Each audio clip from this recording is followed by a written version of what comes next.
Welcome my dear students, hope all of you are fine. আজকে আমরা verb নিয়ে আলোচনা করব। ভার্ব অর্থাৎ বাংলায় যাকে ক্রিয়াপদ বলা হয়। Now what is a verb? A verb is a word or a part of speech, right, which states something about a person or a thing. তার মানে ভার্ব কি বা ক্রিয়াপদ কাকে বলে? সেটা হচ্ছে একটা বিশেষ শব্দ বা একটা part of speech which states something about a person or thing. কোনো একটা বস্তু বা কোনো একজন ব্যক্তি সম্পর্কে কিছু বোঝায়। A verb mainly expresses, কি বোঝায় এটা সেটা আমরা দেখব এখানে। দ্য স্টেট অফ বিইং, অর্থাৎ কোনো বস্তুর অবস্থা। ডুইং, কোনো কিছু করা, অর হ্যাভিং, কোনো কিছু থাকা। যেমন উদাহরণ হিসেবে আমরা দেখতে পারি রানী ইজ হিয়ার, তার মানে রানী কোথায় আছে সেটা এখানে বোঝানো হচ্ছে। তার মানে স্টেট অফ বিইং বোঝানো হচ্ছে, তার অবস্থা। হি ওয়ার্কস, তার একটি কাজকে এখানে বলা হচ্ছে, তার মানে verb to do. I have a pencil box, তার মানে হ্যাভ অর্থাৎ এখানে কোনো কিছু থাকার কথা বোঝানো হচ্ছে, তার মানে এটা হ্যাভ বা থাকা, স্টেট অফ বিইং, এবং ডু অর্থাৎ এই তিন রকমের বিষয় সম্পর্কে ভার্ব কিছু বলে থাকে। আশা করি এই অবধি ক্লিয়ার হলো। তো আজকে আমরা ভার্বের কিছু ভাগ নিয়ে আলোচনা করব। বিভিন্ন ধরনের ভার্ব হয়। তো verbs are mainly divided into two main classes, মানে মেনলি দু ধরনের শ্রেণীতে ভার্বকে বিভক্ত করা হয়। One is principal verb and the other is auxiliary verbs. একটা হচ্ছে প্রিন্সিপাল ভার্ব, আরেকটি হচ্ছে অক্সিলিয়ারি ভার্ব। এখন আমরা আজকে মূলত প্রিন্সিপাল ভার্বস নিয়েই আলোচনা করব। প্রিন্সিপাল ভার্বস অর্থাৎ মেন ভার্ব যদি বোঝাই, তাহলে সেক্ষেত্রে when a verb is used independently, অর্থাৎ এটি যেহেতু মেন ভার্ব তার মানে এটি ইন্ডিপেন্ডেন্টলি মানে স্বাধীনভাবে এই ক্রিয়াপদগুলো ব্যবহার হয়, এটা হচ্ছে প্রথম শর্ত। অর্থাৎ এই ভার্বগুলো যেহেতু প্রিন্সিপাল ভার্ব তার মানে essential part of a sentence, অর্থাৎ এগুলো মূল ক্রিয়াপদ এবং সেই জন্যেই এগুলোকে প্রিন্সিপাল ভার্বস বলা হয়ে থাকে। এক্সাম্পল হিসেবে আমরা বলতে পারি কল, গো, ওয়ার্ক, এটসেট্রা। অর্থাৎ এই সমস্ত ভার্বগুলো স্বাধীনভাবে বাক্যে বসে বাক্যটিকে সম্পূর্ণ করে থাকে। That is why this are called principal verbs. Now principal verbs are further subdivided into two classes. Principal ভার্বগুলো আবার আরও কিছু ডিভিশন আছে, সেগুলো কি আমরা এখন দেখব। একটা হচ্ছে ট্রানজিটিভ ভার্বস, অর্থাৎ বাংলায় যেগুলোকে আমরা সকর্ম ক্রিয়া বলে থাকি, ট্রানজিটিভ ভার্বস। এবং অপরটি হচ্ছে বাংলায় যেগুলোকে আমরা অকর্মক ক্রিয়া বলে থাকি, অর্থাৎ ইংলিশে ইনট্রানজিটিভ ভার্বস। তার মানে একটি হচ্ছে ট্রানজিটিভ ভার্বস, আরেকটি হচ্ছে intransitive verbs. Now we will look what are called transitive verbs. Transitive verbs বা সকর্মক ক্রিয়া কাকে বলে? আমরা বাংলায় সবাই জানি যে সকর্মক ক্রিয়া নাম থেকেও বোঝা যাচ্ছে যার কর্ম আছে, অর্থাৎ যে সমস্ত ক্রিয়াপদ একটি করে কর্ম নেয় তারপরে তাকেই আমরা বলছি সকর্মক ক্রিয়াপদ। তাহলে ইংরেজিতে সেটাকে বলা হয় ট্রানজিটিভ ভার্বস।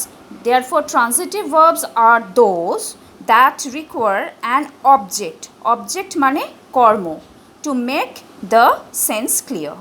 ওকে, ট্রানজিটিভ ভার্বস অর্থাৎ সকর্মক ক্রিয়াগুলো হলো are those that require an object to make the sense clear. As for example, I eat rice, she did it, who made that. এখানে সমস্ত ভার্বসগুলো আন্ডারলাইন্ড করা আছে এবং এগুলো সবই হচ্ছে transitive verbs because this verbs take objects after them. অবজেক্টগুলো কি? আই ইট রাইস, রাইস হচ্ছে ফার্স্ট সেন্টেন্সে object. She did it, it হচ্ছে object to the verb did. Next that, we made that, who made that, that is the object of the verb made. Therefore, in these three cases, we see eat, did, made. These three are transitive verbs which take objects after them. Rice, eat, that. These are objects respectively. Okay? এখন সকর্মক্রিয়ার object বা কর্ম তো থাকে, কিন্তু কোনো কোনো সকর্মক্রিয়া দুটি করে অবজেক্ট নেয় আফটার দেম। তার মানে some transitive verbs take two objects after them. First is direct object. Direct object is generally a thing, non living. Okay, তাহলে আমরা ডিরেক্ট অবজেক্ট কীভাবে বুঝবো? যেটা হচ্ছে প্রাণহীন কোনো বস্তু, সেটা direct object. Are the second is indirect object, সেটা কীভাবে বুঝবো? It is generally a person or an animal, মানে লিভিং বিং। তার মানে যেখানে ডিরেক্ট অবজেক্ট সেটা হচ্ছে নন লিভিং, ইনডিরেক্ট অবজেক্ট সেটা হচ্ছে লিভিং। ইনস্ট্যান্স হিসেবে আমরা ইউজ করতে পারি যে she gave me a glass of water, তার মানে she gave me a glass of water. বা আরও উদাহরণ হিসেবে দেখতে পারি he gave me a book, I told him this. অর্থাৎ প্রতি ক্ষেত্রেই আমরা দেখতে পাচ্ছি এখানে এই ভার্বগুলো গেভ, টোল্ড, এগুলোর পরে দুটো করে অবজেক্ট ব্যবহার হয়েছে। একটা মি ফার্স্ট কেসে, হি গেভ মি আ বুক, তার মানে he gave me is an object and another object is book.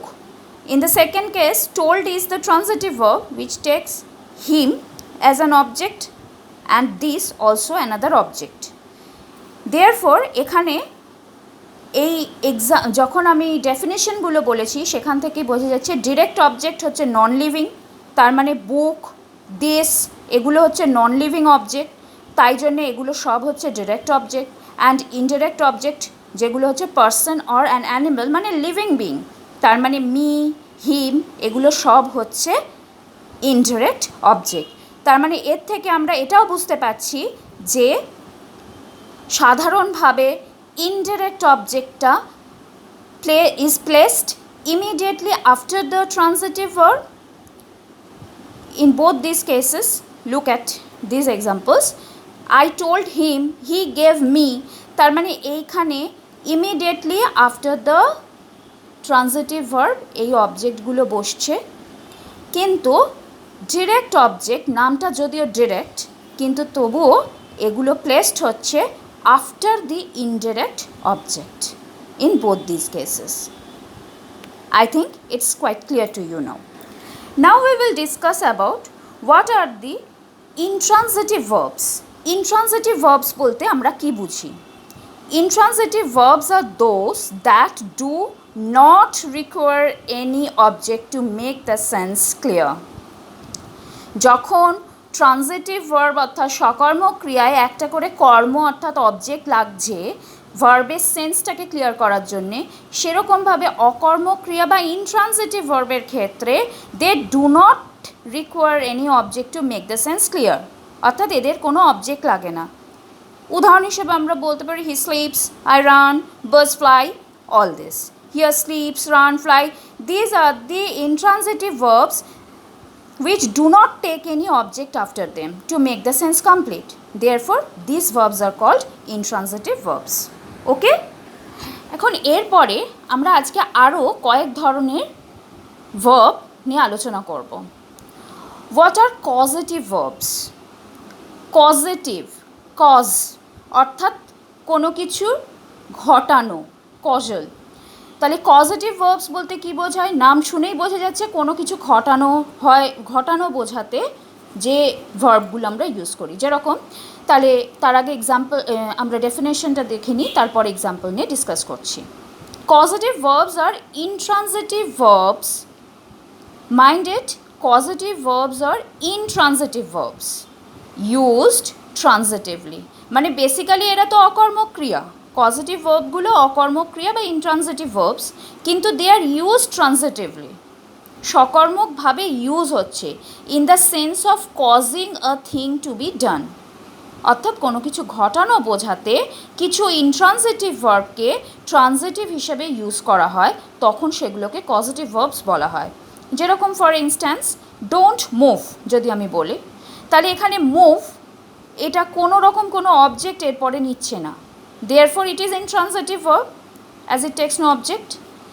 But in the next example look, move the table. If I say move the table, তাহলে এখানে move the table মানে টেবিলটিকে সরাও বলতে, তার মানে একটা সরানো একটা কাজ যেটা ঘটানো হচ্ছে, একটা ঘটনা, কজ। তো সেই জন্যে it is intransitive used as transitively. Basically move is an intransitive verb. From the previous example we have come to know, but here move the table is used as transitively, that is why it takes an object after it. Similarly, birds fly, he flies a kite. Water boils, but boil this water. All these squared words like fly, boils, these words, these verbs are within the box. These are called intransitive verbs because they do not take objects after them, but these intransitive verbs are used transitively in the second instances, in both the cases. He flies a kite, boil this water. So these circled verbs are basically intransitive verbs used transitively to, in the sense of causing a thing to be done. That is why these are causative verbs. Now we will discuss about factitive verbs. What are factitive verbs? Factitive verbs are transitive verbs. এর আগে আমরা পড়েছিলাম causative verbs are intransitive used transitively, কিন্তু factitive verbs গুলো actually transitive verbs of incomplete predication. Transitive verbs of incomplete predication, এই কথাটির অর্থ হচ্ছে যে যদিও এগুলো সকর্মক ক্রিয়া, কিন্তু এদের অবজেক্ট থাকলেই শুধুমাত্র এদের সেন্স ক্লিয়ার হয়ে যায় তা নয়। এদের সেন্স ক্লিয়ার করতে, এদের মিনিংগুলোকে আরও সুস্পষ্টভাবে বোঝাতে আরও কিছু ওয়ার্ডস ব্যবহার করতে হয়।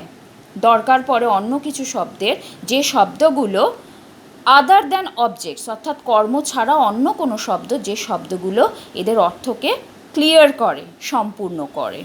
তো এই জন্যে বলা হয়ে থাকে যে এই সমস্ত ভার্বগুলো basically cannot be well expressed by their objects only, অর্থাৎ শুধুমাত্র কর্মের ব্যবহারেই এই ভার্বগুলোকে ওয়েল এক্সপ্রেসড করা যায় না, এগুলো ওয়েল এক্সপ্রেসড হয় না, কিন্তু some other word or words are required to complete their sense. These extra words, obviously other than the objects, are called complements. Complete করছে সেন্সটাকে, তাই জন্যে কমপ্লিমেন্ট বলা হচ্ছে। Now, some of these verbs generally are naming, making, thinking, calling, etc. মানে এই naming, making, thinking, calling এই ধরনের ভার্বগুলোর ক্ষেত্রে আমরা এই ধরনের ইনকমপ্লিট প্রেডিকেশন দেখতে পাই, যেখানে এগুলো অ্যাকচুয়ালি ফ্যাক্টিটিভ ভার্ব এবং এই ভার্বগুলোর ক্ষেত্রে একটা করে অবজেক্ট আনতে লাগে। যেরকম হি কল্ড জন, এখানে জন একটা অবজেক্ট তো ছিল, এই বলে যদি এইখানেই সেন্টেন্সটা স্টপ হয়ে যেত তাহলে সেন্টেন্সটা মিনিং এক দাঁড়াতো, কিন্তু এর সেন্সটা ক্লিয়ার করতে যেটা বোঝানো হচ্ছে সেন্টেন্সটা দ্বারা, he called John a full, entire সেন্টেন্সটা বোঝাতে গেলে শুধুমাত্র হি কল্ড জন অর্থাৎ সে জনকে ডেকেছিল বা ডাকলো, এইটুকু বললে সেন্টেন্সের পুরো অর্থটা ক্লিয়ার হলো না। তাহলে অর্থটা ক্লিয়ার হবে তখনই যখন আ ফুল এই কথা দুটো আমাকে আনতে হচ্ছে। Similarly they made him captain, তার মানে তারা তাকে ক্যাপ্টেন বানিয়েছিল। যদি আমি বলি দে মেড হিম, তাহলেও সেন্সটা কমপ্লিট হলো না যতক্ষণ না আমি ক্যাপ্টেন কথাটা বললাম।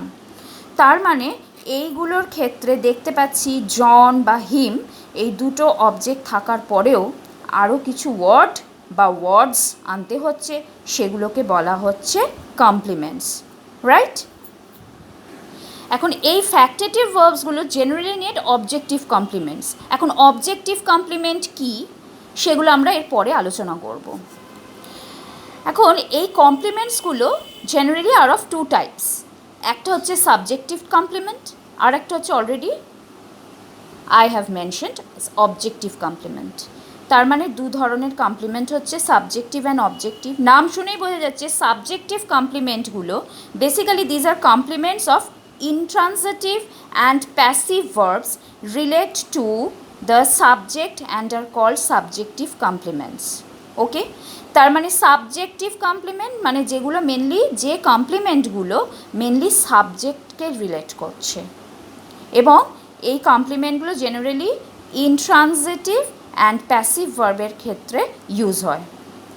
For instance, he is a full, she was made president.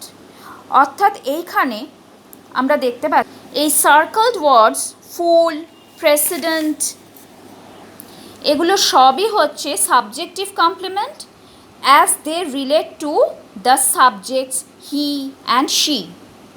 Right? He is a full,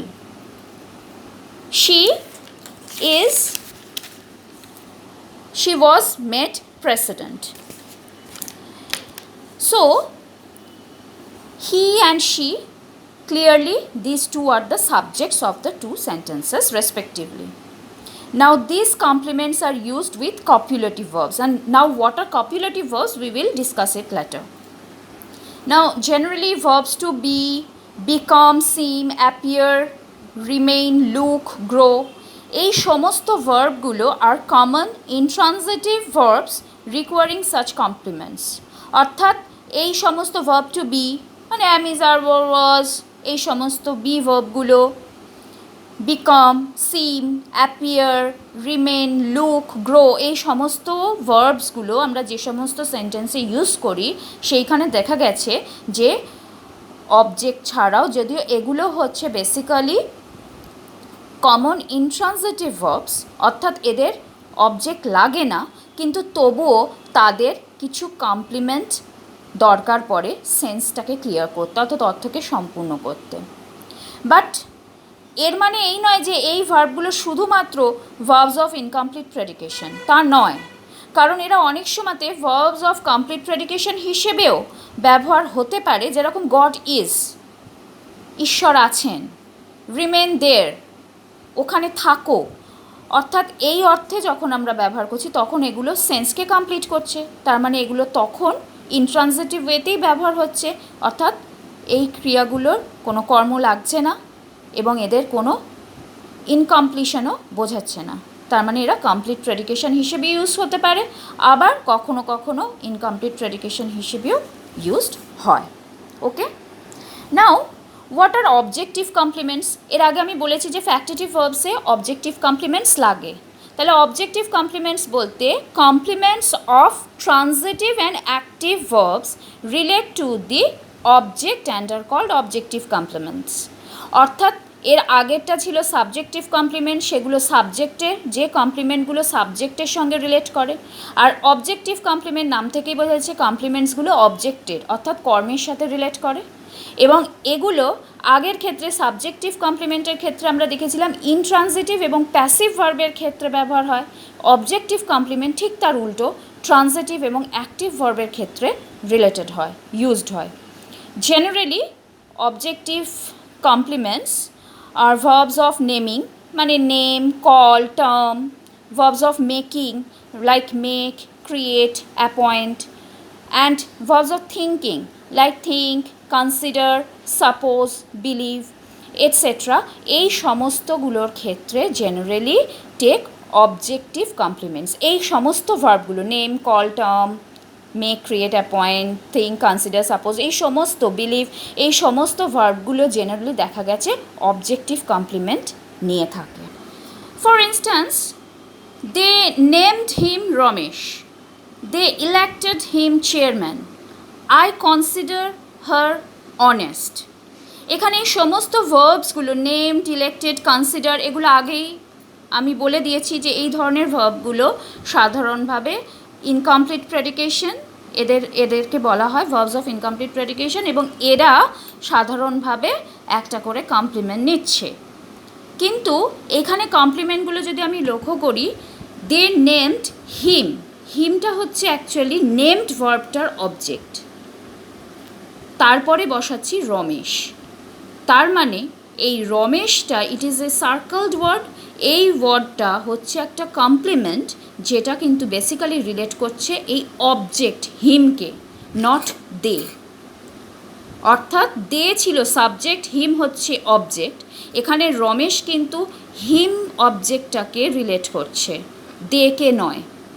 similarly they elected him chairman, চেয়ারম্যানটা একটা কমপ্লিমেন্ট, যে কমপ্লিমেন্টটা অবজেক্ট হিমকে রিলেট করছে।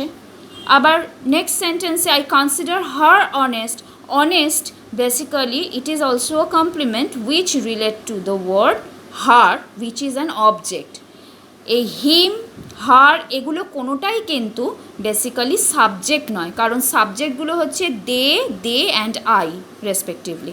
তার মানে এইখানে যেহেতু এই সমস্ত সার্কেলড ওয়ার্ডসগুলো হচ্ছে complement and they relate to the object of the verb, that is why they are called objective complements. Hope it's quite clear to you now. এবং এর আগেই অ্যাজ ইউজুয়াল আমি যেমন বলে দিয়েছিলাম যে ফ্যাক্টেটিভ ভার্বসগুলোর ক্ষেত্রেই হচ্ছে বেসিক্যালি এই অবজেক্টিভ কমপ্লিমেন্টসগুলো ইউজড হয়। তো এর আগে আমি একটা কথা বলেছিলাম যে কপুলেটিভ ভার্বসের ক্ষেত্রে সাধারণভাবে সাবজেক্টিভ কমপ্লিমেন্টস ইউজড হয়। তো কপুলেটিভ ভার্বসগুলো কী সেটা আমরা দেখে নেব। Copulative verbs are intransitive verbs of incomplete প্রেডিকেশন।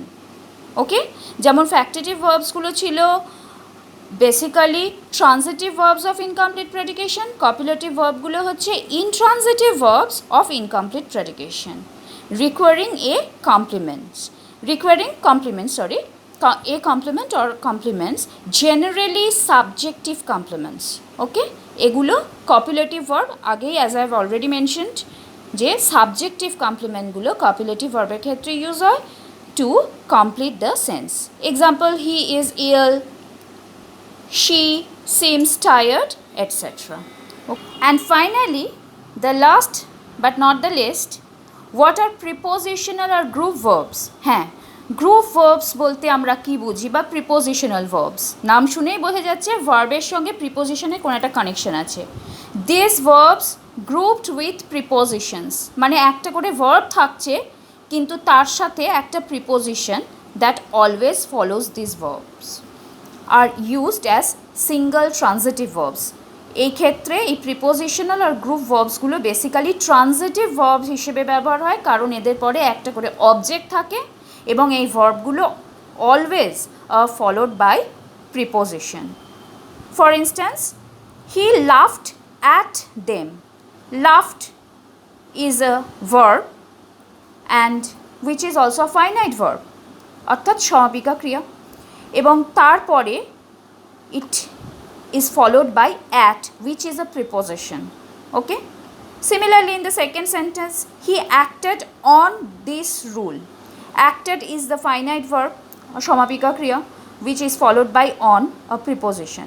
তার মানে এরা গ্রুপ করে একটা করে সিঙ্গেল ট্রানজিটিভ ভার্ব হিসেবে ব্যবহার হচ্ছে, কারণ এদের পরে একটা করে অবজেক্ট আমরা দেখতে পাচ্ছি। He laughed at them, them is the object of laughed at. Again, acted on this rule, this is the object of acted on, right? So these are called prepositional or group verbs because these verbs are basically grouped with prepositions, কারণ প্রিপোজিশনের সঙ্গে এরা একটি দল বা group গঠন করে, তাই জন্যে এদেরকে বলা হচ্ছে group verbs. Okay, I think now these all verbs are quite clear to you, and please watch my video. Thank you.